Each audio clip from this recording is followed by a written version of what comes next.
Kami merasakan diberkati lewat firman-Mu Tuhan pada hari ini. Urapi hamba-Mu, urapi kami semuanya.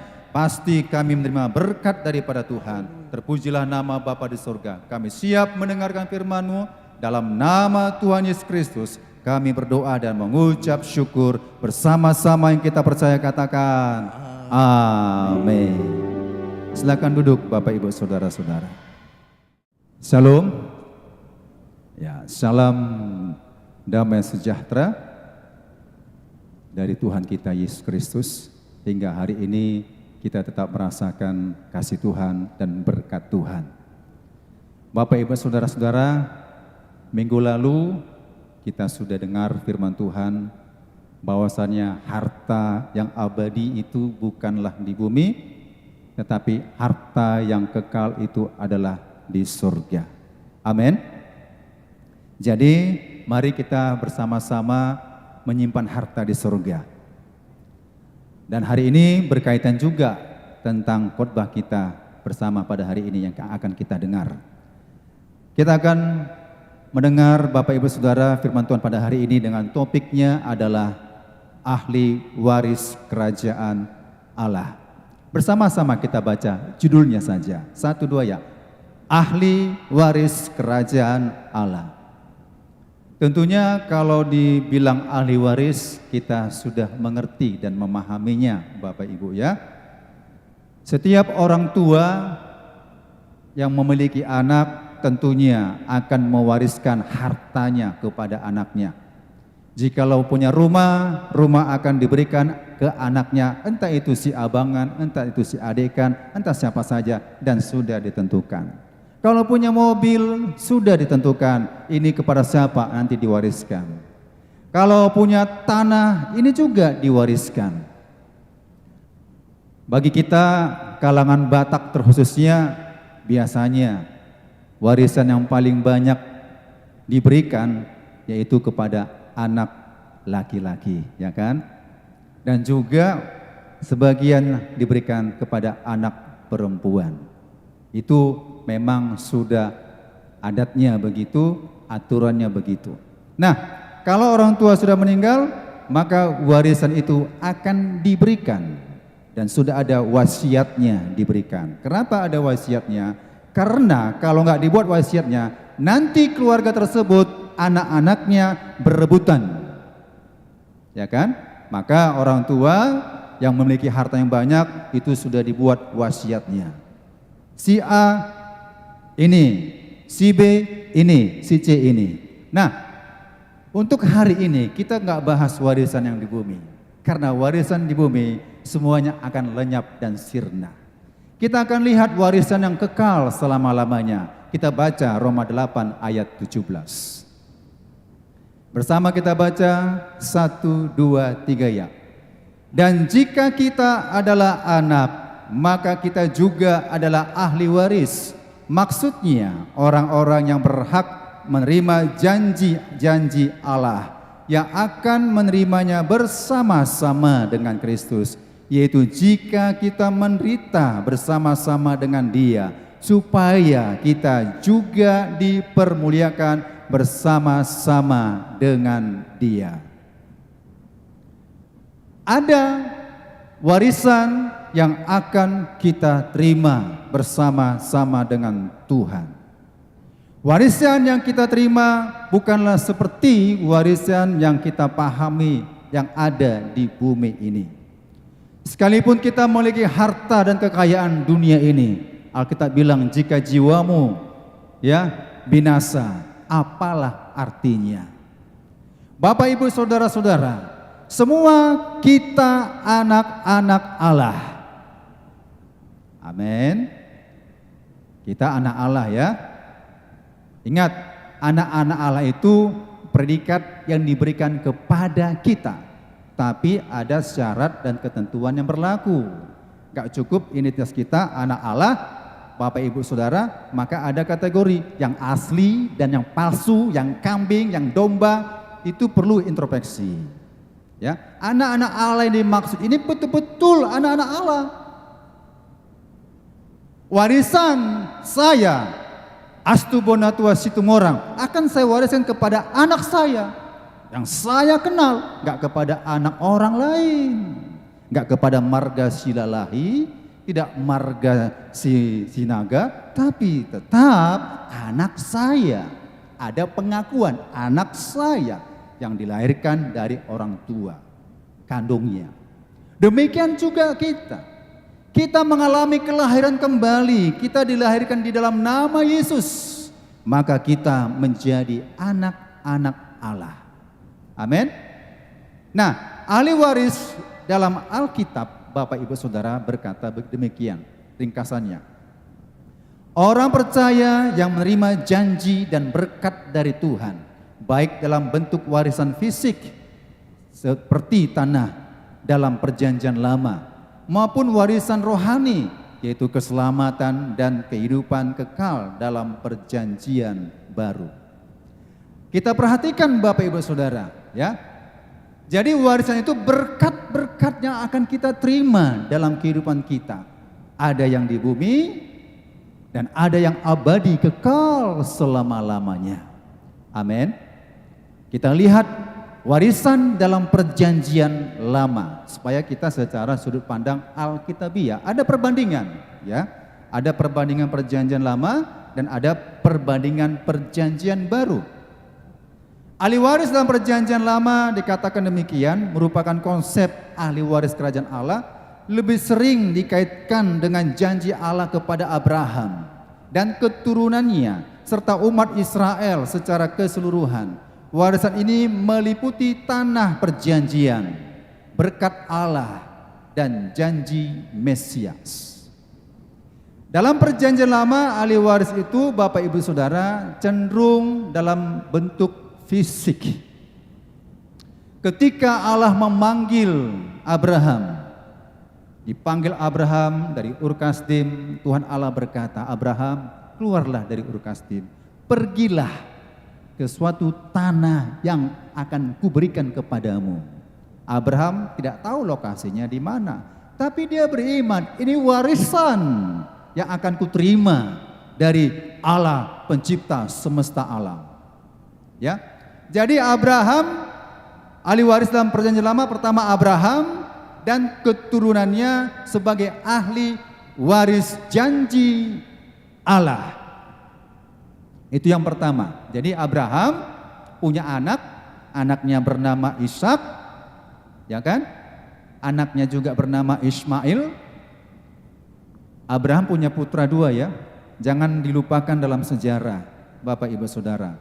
Jadi Abraham punya anak, anaknya anak pertama Ismail, anak kedua Ishak. Dan Tuhan Allah berkata, anak perjanjianlah yang akan menerima warisan. Anak pertama Ismail dilahirkan oleh Hagar. Hagar itu pembantu Sarah, ya. Hagar pembantu Sarah. Sementara Ishak adalah dilahirkan oleh Sarah. Jadi yang berhak menerima warisan adalah siapa? Ismail atau Ishak? Jawabannya adalah Ishak. Kenapa disebut Ishak? Karena sudah ditentukan. Yang berhak menerima warisan adalah anak dari yang dilahirkan dari Sarah, yaitu anak perjanjian.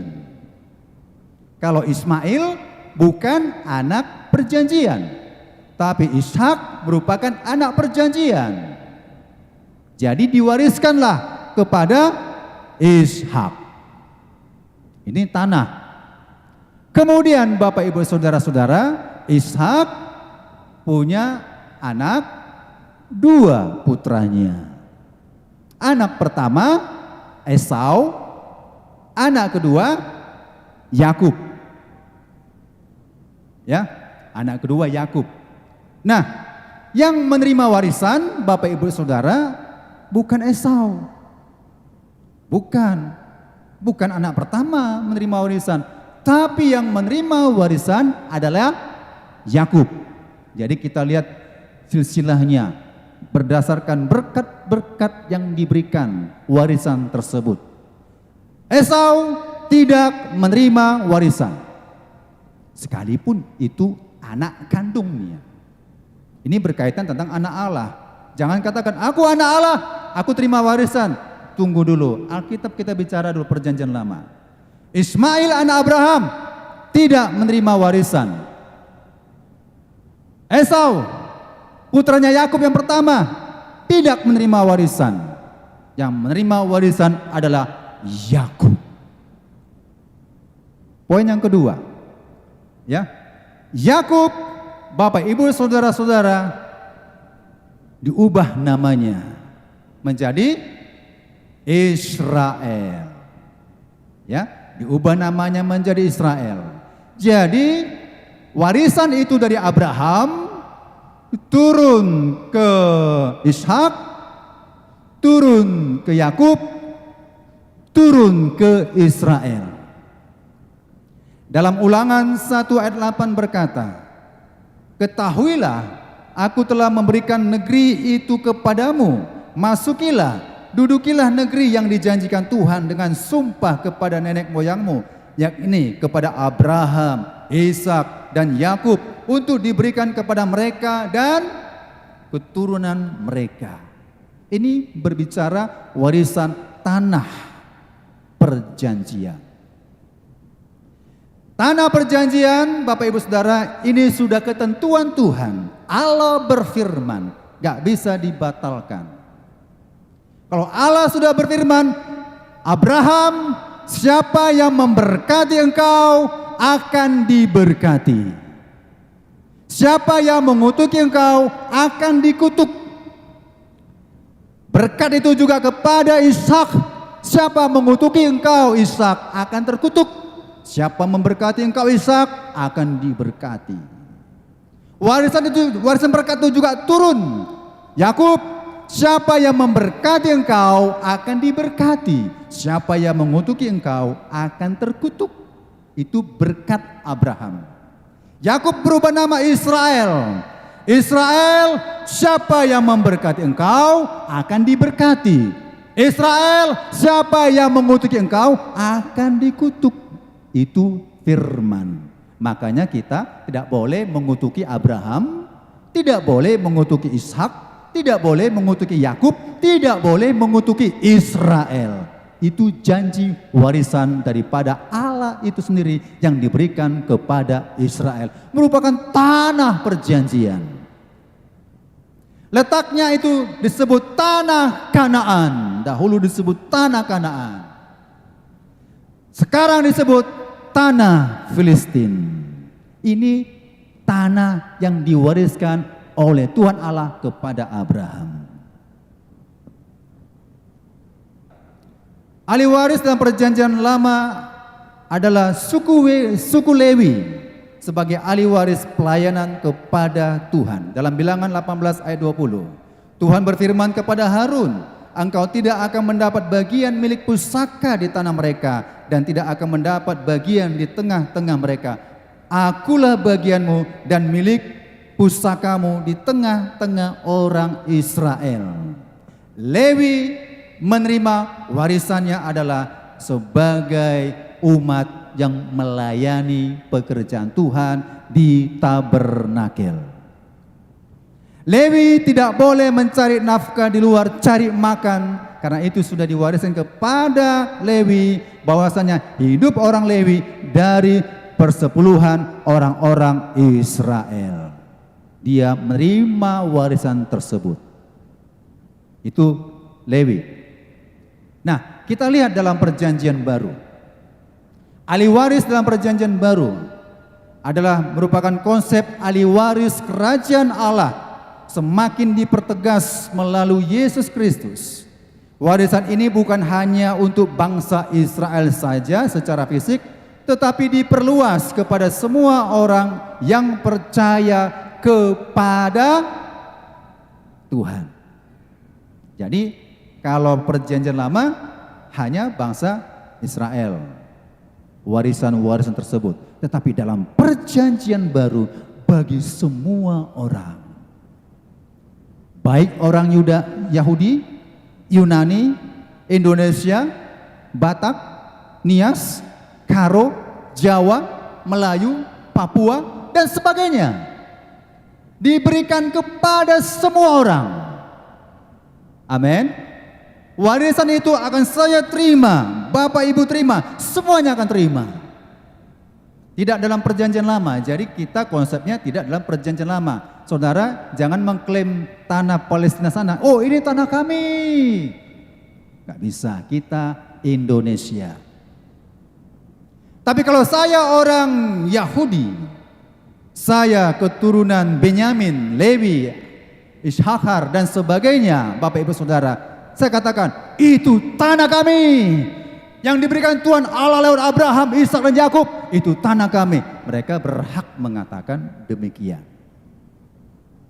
Tapi kalau kita bahas itu nanti berkaitan tentang akhir zaman, maka terjadilah sengketa di Timur Tengah. Itulah sengketanya. Satu mengatakan menurut Alkitab, satu mengatakan menurut sertifikat tanah nenek moyang kami. Mana yang benar? Saya jawab yang benar adalah Alkitab. Ya, Alkitab kalau salah, salahkah Alkitab? Alkitab nggak pernah salah. Salahkah firman Allah? Firman Allah nggak pernah salah. Tinggal bagian kita mengaminkan dan mempraktikannya. Nah, jadi bagi kita semua, kita perhatikan kembali Roma 8 ayat 17 itu. Next. Ahli waris dalam perjanjian baru, siapakah? Yaitu anak-anak Allah yang bersedia menderita dalam Kristus. Kita baca ulang. Saudara perhatikan ayat ini. Perhatikan ayat ini dengan seksama ya. Dan jika kita adalah anak, betul, saya anak Allah, saya dilahirkan dari Roh Kudus, betul. Maka kita juga adalah waris ahli waris, yaitu ahli waris Allah dan yang berhak menerima janjinya. Saya berhak, Bapak Ibu Saudara berhak menerima janjinya, yang akan menerima bagian kita bersama-sama dengan Kristus. Tapi jangan putus di situ. Jangan putus di situ. Baca selanjutnya, yaitu jika kita bersenang-senang bersama dengan Dia. Kan enggak kan? Jika kita bergembira, kaya, sukses bersama-sama dengan Dia.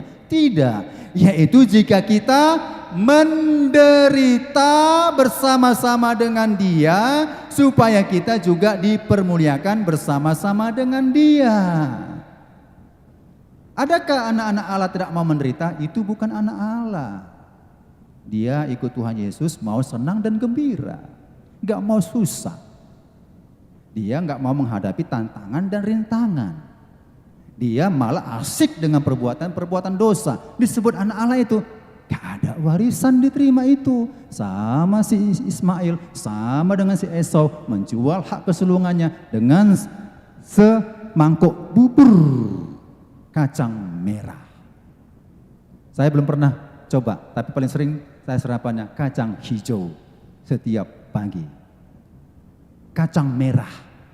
Sepele kan? Nampaknya sepele. Demikian juga kita disebut anak-anak Allah jika kita menderita bersama-sama dengan Kristus. Dalam Filipi 1 ayat 29 berkata, sebab kepada kamu dikaruniakan bukan saja untuk percaya kepada Kristus, melainkan juga untuk menderita. Kita baca lagi di Kisah Para Rasul supaya kita ngerti. Kisah Rasul, Para Rasul 14 ayat 2. Di tempat itu mereka menguatkan hati murid-murid itu dan menasihati mereka supaya mereka bertekun di dalam iman dan mengatakan bahwa untuk masuk ke dalam kerajaan Allah, untuk masuk dalam kerajaan Allah, sekali lagi, untuk masuk ke dalam kerajaan Allah, kita harus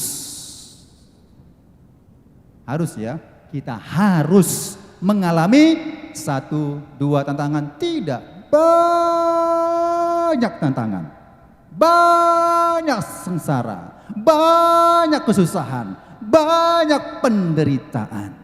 Itulah anak Allah.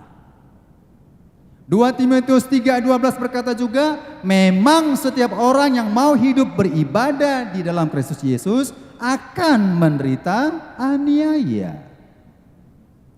Kalau saya gak pernah menderita dalam Yesus, saya sesungguhnya anak-anak Allah palsu, gak menerima hak warisan tersebut. Jadi yang disebut anak-anak Allah yang berhak menerima warisan, yang pertama, bersedia menderita. Banyak penderitaan kita hadapi Bapak Ibu Saudara. Harta, kekayaan, masalah hidup, problema, dan sekalipun kita banyak masalah, banyak tantangan, banyak penderitaan, jangan sekali-kali kita salahkan Tuhan. Salahkan diri kita, apakah saya sudah betul-betul menderita dalam Tuhan? Belum Tuhan. Saya bersedia menderita dalam Tuhan.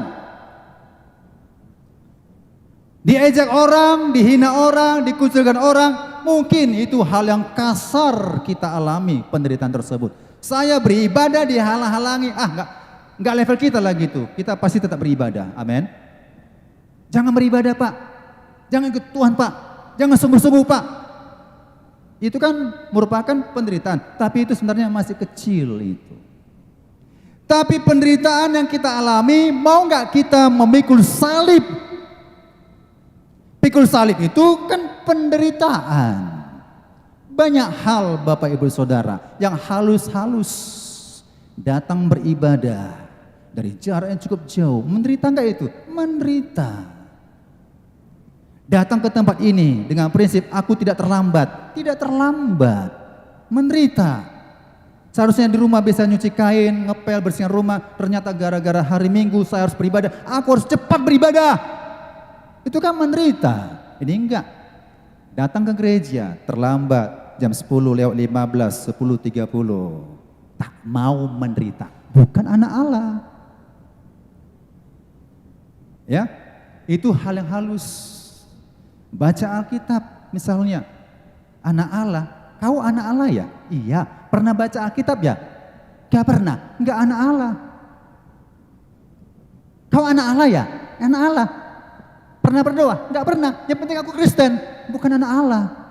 Hak warisan itu hilang Bapak Ibu Saudara. Hilang. Jangan sebut anak Allah gak pernah baca Alkitab. Jangan sebut anak Allah gak pernah berdoa. Jangan sebut anak Allah gak pernah beribadah. Anak Allah itu siap menderita. Menderitakah baca Alkitab? Menderita. Siapkan waktu 1 jam untuk membaca Alkitab. 1 jam. Saya baca gak sampai 1 jam. Paling-paling 30 menit ya. 20 menit perjanjian lama, 10 menit perjanjian baru, tuntas setiap hari. Selesai. Bagian-bagian tersebut. Ya. Jadi kita semuanya harus mengalami penderitaan. Amin. Itu yang pertama harus kita pahami. Yang kedua, yang menerima ahli waris dalam perjanjian baru adalah mereka yang berada dalam Kristus. Galatia 3:29 berkata, dan jikalau kamu adalah milik Kristus, maka kamu juga adalah keturunan Abraham dan berhak menerima janji Allah. Tapi ingat, kita perjanjian baru. Saya adalah keturunan Abraham dan berhak menerima janji Allah yang diwariskan kepada saya. Jikalau kamu adalah milik Kristus. Kalau saya milik Kristus, tentunya saya akan menerima berkat daripada yang dijanjikan dari Abraham, keturunan Abraham. Saya menerima warisan tersebut. Itulah janji Allah. Dalam Roma 14 ayat 8 berkata, sebab jika kita hidup untuk Tuhan. Dan jika kita mati untuk Tuhan. Jadi baik hidup atau mati, kita adalah milik. Sudahkah kita milik Tuhan? Milik Tuhan, kita berkata, ya, akan menerima berkat dari Abraham. Itulah janji yang diberikan kepada Abraham, kita terima berkat itu. suatu tanah yang diberikan. Tapi tanah yang diberikan bukan tanah fisik, suatu tanah yang akan diberikan yaitu tanah air surgawi. Jangan bayangkan, oh aku terima berkat Abraham seperti ini dijanjikan dalam perjanjian lama, aku dapat tanah. Bukan. Perjanjian baru tidak berbicara fisik, tapi perjanjian baru dinyatakan warisan yang kekal selama-lamanya. Jika kita hidup untuk Tuhan, itu syaratnya. Kalau saya hidup untuk judi, saya hidup untuk perkara-perkara dunia, Bapak Ibu Saudara, kira-kira itu milik Tuhan enggak? Pak, saya Kristen. Tunggu, Kristenmu bukan anak Allah sesungguhnya. Palsu. Jadi jangan katakan aku anak Allah menerima warisan, ternyata hidupnya bukan untuk Tuhan. Hidup untuk Tuhan, siap melakukan segala sesuatunya untuk Tuhan, bekerja untuk Tuhan, melayani untuk Tuhan, menolong orang untuk Tuhan, semuanya untuk Tuhan, berprestasi untuk Tuhan, menang untuk Tuhan, semua berkata karena kasih karunia Tuhan. Jangan katakan karena usahaku aku sukses. Karena kehebatanku, aku berhasil. Karena kecerdasan otakku, aku juara 1, aku juara 2, juara 3. No, itu orang dunia yang tidak mengenal akan kebaikan Tuhan. Hidup untuk Tuhan berarti bersyukur senantiasa kepada Tuhan. Ada masalah bersyukur enggak? Ciri khas anak Tuhan, hidup untuk Tuhan. Kalau ada masalah, nggak pernah menyalahkan Tuhan, nggak pernah bersungut-sungut. Itulah, beginilah, matilah aku, beginilah, begitulah. Itu bukan ciri khas anak Tuhan. Anak Tuhan, hidupnya Tuhan. Bila ada kesusahan dia berkata, Tuhan, kesusahan, masalah apa yang kuhadapi, kelaparan pun sekalipun, ketelanjangan pun sekalipun, tak akan ada memisahkan kasihmu terhadap diriku Tuhan. Gak ada yang dapat memisahkan Tuhan. Berarti bersyukur karena hidupnya untuk Tuhan. Alangkah elok dan mudahnya kalau kita kata bersyukur. Aku punya penghasilan 10 juta tiap bulan cair. Aku punya mobil mewah. Aku punya rumah yang mewah. Kemana-mana serba ada. Mau makan apapun bisa, bebas. Aku bersyukur. Itu bukan tipe anak-anak Allah. Itu orang dunia. Anak Allah siap menderita. Pernah lapar? Pernah. Pernah sakit? Pernah. Pernah susah? Pernah. Harus dialami semua itu. Dialami semua itu. Maka itulah disebut anak-anak Allah. Amin. Hidupnya untuk Tuhan. Matinya pun, katanya lagi ya, baik mati, kita adalah milik Tuhan. Kalau hidupnya untuk Tuhan, Bapak Ibu Saudara, mati pun bersama-sama bertemu dengan Tuhan. Kalau hidupnya untuk dunia, hidupnya untuk dunia Bapak Ibu Saudara, kira-kira kalau dia mati meninggalkan dunia ini kemana itu? Milik dunia, bukan milik Tuhan. Walaupun kita labelnya Kristen, diadakan acara pemakaman. Telah kembali ke rumah Bapa. Oh bagus. Tapi hidupnya yang meninggal ini selalu untuk dunia. Selalu untuk dunia. Kata penghiburan. Semua bilang masuk surga, masuk surga, masuk surga. Tunggu dulu. Ini firman Tuhan gak boleh dibantah. Hidup untuk Tuhan, mati untuk Tuhan. Hidup untuk dunia, enggak mati untuk Tuhan, untuk dunia. Kalau hidupnya untuk Tuhan, sudah dipastikan bertemu dengan Tuhan Yesus di surga. Amin. Jadi itu kita pahami ya. Anak Allah atau mereka yang berada dalam Kristus. Nah, ahli waris dalam perjanjian baru adalah mereka yang hidup benar. Ya. Perhatikan 1 Korintus 6 ayat 9 sampai 10, ini yang tidak benarnya. Kalau kita ada di sini, jangan di sini. Atau tidak tahukah kamu bahwa orang-orang yang tidak adil tidak mendapat bagian dalam kerajaan Allah? Janganlah sesat, orang cabul, penyembah berhala, orang berzina, banci, orang pemburit, pencuri, orang kikir, pemabuk, pemfitnah, dan penipu tidak akan mendapat bagian dalam kerajaan Allah. Jadi hidup kita harus benar. Amin. Hidup kita harus betul-betul kudus dalam Tuhan. Jangan seperti dikatakan 1 Korintus 6 ayat 9 sampai 10. Tentunya ini tidak berhak menerima warisan dari Tuhan. Misal orang yang tidak adil nggak masuk, ya. Orang cabul nggak masuk ke surga, nggak menerima warisan. Penyembah berhala, ya, penyembah berhala ini Bapak Ibu Saudara ada kita pahami secara umum, ada secara khusus, ya. Penyembah berhala ya memang kita nggak menyembah patung lagi, ya nggak betul, ya memang kita nggak menyembah patung, ada patung nggak kita sembah betul, tapi manusia masih disembah, itu kan berhala, ya, terlibat dalam ritual-ritual penyembahan berhala. Kemudian juga banci, jangan katakan banci, bencong. Ya, masuk surga, banci tidak menerima kerajaan surga, banci tidak menerima warisan dari surga, ya. Kemudian dan sebagainya, pemabuk, pemfitnah dan sebagainya. Ini poin-poin bagi kita supaya kita hidup di dalam Kristus. Katakan amin.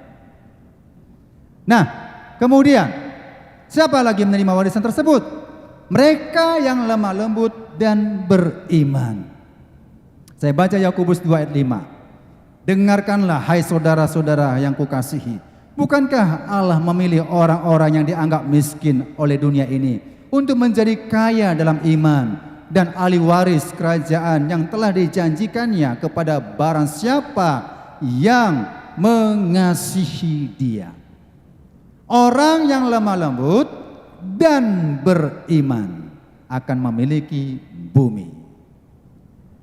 Bapak Ibu Saudara, bukan maksudnya lemah lembut itu kalimatnya halus-halus, kalimatnya volumenya rendah. Mari Bapak Ibu kita berdoa. Begitu bukan ya? Lemah lembut ini Bapak Ibu Saudara, ini kan respek kita, respon kita. Firman Allah dalam kitab Ibrani berkata, jikalau engkau mendengarkan suaraku pada hari ini, jangan keraskan hatimu.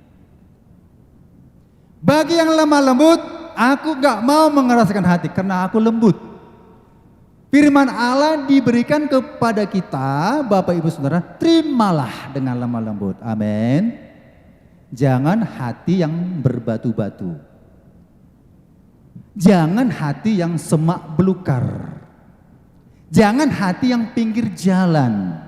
Tapi hati yang lemah lembut ketika mendengar nasihat firman Allah, perintah Allah, ya dan amin, aku siap, maka hati kita disebut hati lemah lembut. Tanah yang subur.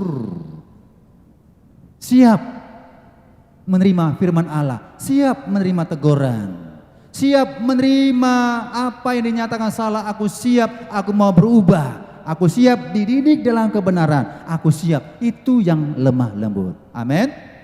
Dan terus kita tetap beriman.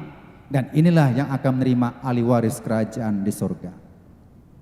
Nah, kemudian yang kelima. Siapa lagi? Mereka yang setia sampai akhir. Dalam Wahyu 17:14 bagian B-nya. Mereka bersama-sama dengan Dia juga akan menang, yaitu mereka yang terpanggil, yang telah dipilih dan yang setia.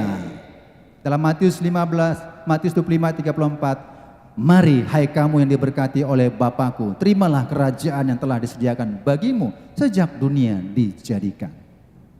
Mereka yang setia sampai akhir. Setia. Makanya dalam pemberkatan nikah Bapak Ibu Saudara, suami harus setia terhadap istri, istri juga setia terhadap suami. Di mana bukti kesetiaannya? Sampai kematianlah yang dapat memisahkan. Kenapa ada tingkat-tingkat perceraian? Satu hal, tidak setia. Dalam Tuhan, Bapak Ibu Saudara, kalau tidak setia, maka terjadilah perceraian.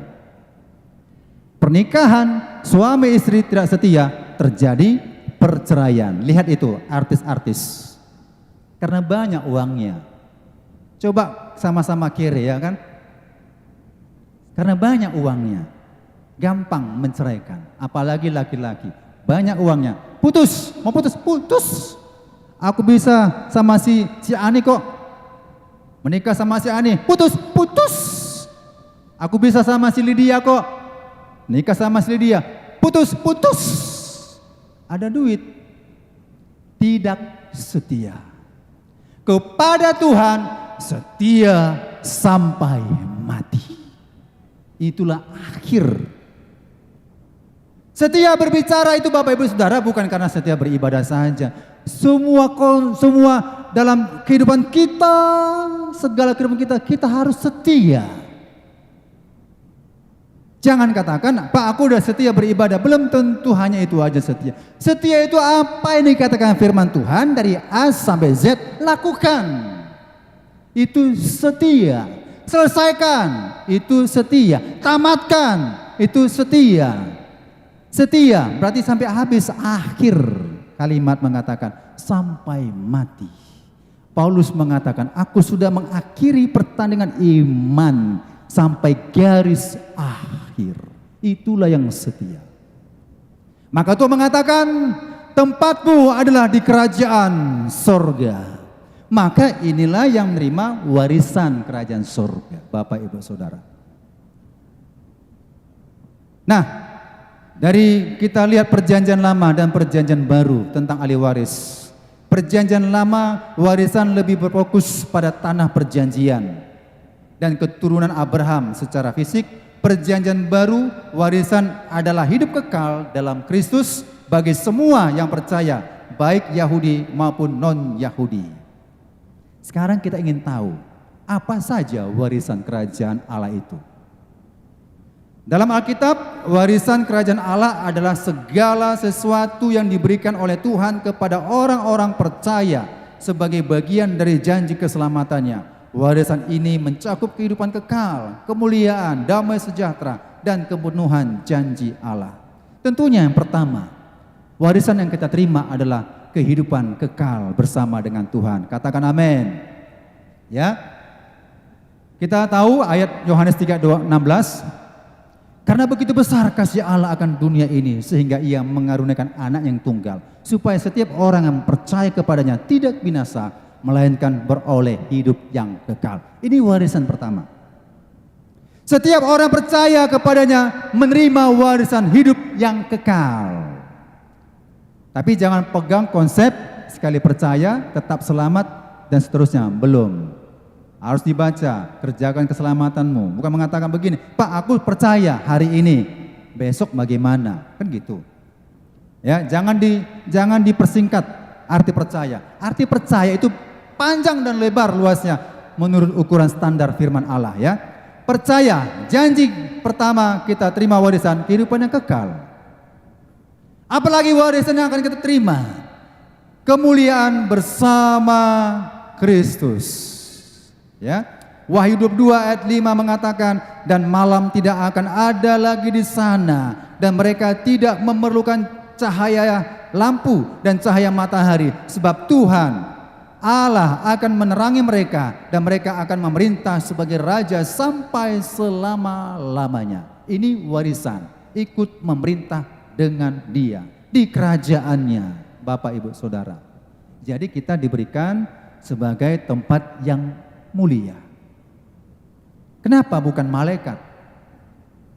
Kenapa bukan Gabriel, Mikhail dan para serafim, kerubim? Tidak. Itu warisan diberikan kepada kita. Amin. Jadi kita akan menerima warisan kemuliaan bersama Kristus. Yang ketiga, warisan apa lagi? sukacita, damai sejahtera, dan kebahagiaan abadi.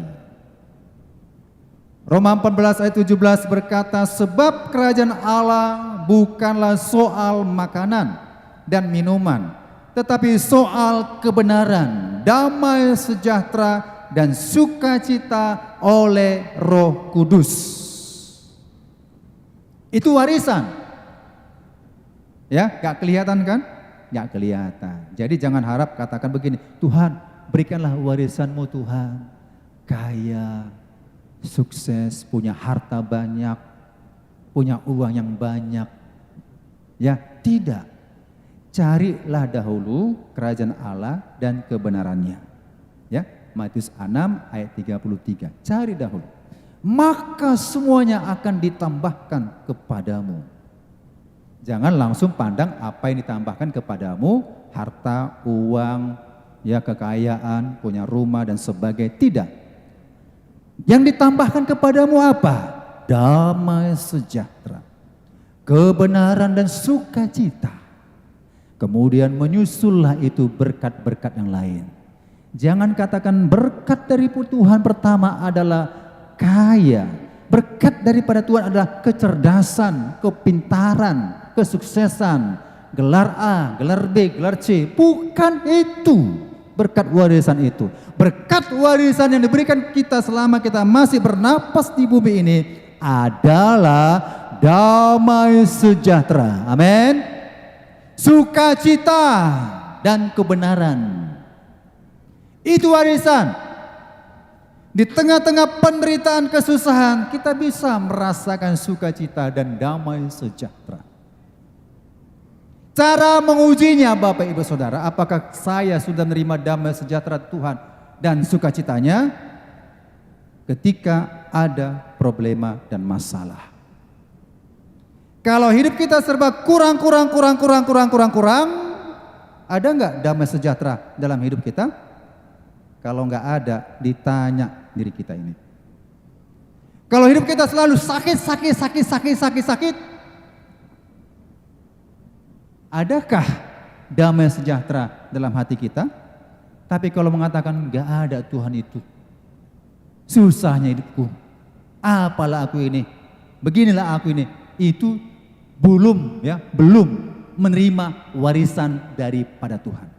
Jadi soal makanan dan minuman itu sementara, tapi soal kebenaran, damai sejahtera dan sukacita oleh Roh Kudus, inilah warisan yang abadi kekal selama-lamanya. Katakan amin. Jadi kita tetap bersukacita dalam Tuhan, amin. Kalaupun kita menang sesuatu, kalau kita berprestasi sesuatu, kalau kita berulang tahun atau sukses apapun, kita tetap bersukacita karena Tuhan. Ya, kalaupun ada masalah dan sangat berat, tetap kita rasakan damai sejahtera Tuhan. Amin. Nah, apalagi selanjutnya warisan apa? Warisan diberikan kepada kita adalah tubuh yang baru dan kekal. Filipi 3 ayat 20 sampai 21 dan paralelnya juga di 1 Korintus 15 ayat 50. Kita menantikan Tuhan Yesus Kristus sebagai juru selamat yang akan mengubah tubuh kita yang hina ini sehingga serupa dengan tubuhnya yang mulia. Ini warisan. Ini tubuh kita. Manusia terdiri tubuh, jiwa, dan roh. Ya. Binatang hanya tubuh dan hanya jiwa. Binatang mati habis. Kalau anak sekolah saya tanya, Bapak Ibu Saudara, tingkat SD atau tingkat SMP pernah saya tanya, nah kalau binatang mati itu kemana ya? Ada yang mengatakan, ini anak-anak ya, Pak, ya ke surga juga.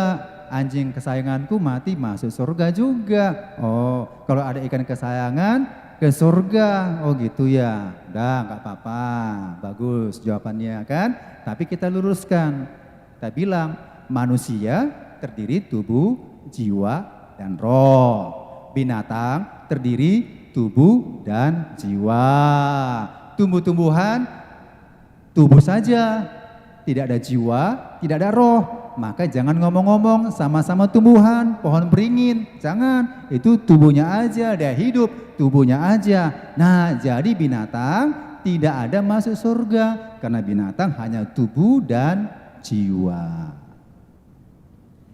Kalau ayam dipotong, masuk surga. Saya kasih gambaran, kalau ayam potong masuk surga, udah banyak nanti di surga. Ayam potong berterbangan ke surga. Kan gitu kan? Kalau B2 dipotong, sudah banyak di surga nanti B2 berterbangan. Ya. Tapi ingat, ya, manusia diciptakan menurut rupa dan gambarnya Allah. Ini tubuh kita yang berdosa. Tubuh yang berdosa. Nah, warisan selanjutnya, tubuh kita ini akan diubah oleh Tuhan. Tubuh yang abadi. Jadi kita nggak menggunakan tubuh daging ini, Bapak Ibu Saudara. Ini akan habis. Kadar luarsa 70, 80, 90, 120 habis. Mati. Jadi Tuhan akan mengubahkan tubuh kita dengan tubuh kemuliaan. Ini warisan yang diberikan kepada kita. Ketika Yesus datang kedua kali, Bapak Ibu Saudara, bagi anak-anak Allah, milik Tuhan, yang menderita untuk Tuhan, yang setia untuk Tuhan, bunyi sangkakala, tubuhnya diubah sekejap mata. Sekejap, ya. Bapak Ibu kedipkan mata, sekejap berubah dia. Diangkat oleh Tuhan, diubah tubuhnya menjadi tubuh kemuliaan. Itulah warisan, ya. Kita nggak tahu Tuhan Yesus datang, tapi tanda-tandanya sudah mendekat. Nah, warisan apa selanjutnya? Warisan selanjutnya, Bapak Ibu Saudara, inilah yang kita tunggu-tunggu. Dalam Wahyu 21 ayat 1 sampai 3 berkata, lalu aku melihat langit yang baru dan bumi yang baru, sebab langit yang pertama dan bumi yang pertama telah berlalu. Aku melihat kota yang kudus, Yerusalem yang baru, turun dari surga, dari Allah. Ini kota. Inilah kota Yerusalem baru. Yerusalem di bumi banyak masalah, sengketa, perebutan tanah antara negara A, B, dan C. Sama-sama mengklaim, ya. Yerusalem baru itulah yang akan kita terima. Kita akan tinggal bersama-sama dengan Tuhan di suatu kota yang indah, maka disebutlah Yerusalem baru. Amin. Nah, inilah warisan-warisan yang diberikan kepada kita. Siapa yang akan menerimanya? Bapak Ibu Saudara, ini akhir firman Tuhan yang akan saya sampaikan. Yang pertama, siapa yang menjadi ahli waris kerajaan Allah? Tadi sudah kita dengar, yang menderita dalam Kristus. Sudahkah kita menderita? Kalau belum menderita, usahakan kita menderita dalam Yesus, ya. Menderita. Ingat, ini syaratnya. Yang kedua, yang berada dalam Kristus. Yang ketiga, yang hidup benar. Yang keempat, yang lemah lembut dan beriman. Yang terakhir, yang setia sampai akhir. 5 ini saja. Kalau mau diambil banyak lagi, masih banyak. Tapi 5 hal ini saja, poin-poin ini yang kita laksanakan Bapak Ibu Saudara, maka berkat itu pasti kita terima. Amin. Kalau kita menderita karena Kristus, hidup dalam Kristus, hidup benar dan lemah lembut dan beriman dan setia sampai akhir, maka kita akan menjadi ahli waris kerajaan Allah. Tetapi jikalau hal ini tidak terlaksana dalam hidup kita, tidak menerima warisan dari surga. Jadi inilah firman Tuhan, Bapak Ibu Saudara, mari kita semuanya tetap setia sampai akhir. Amin. Tetap mengalami menderita dalam Tuhan, tetap bersyukur kepada Tuhan dan hidup benar dalam Tuhan. Demikian firman Tuhan. Tuhan Yesus memberkati kita. Haleluya.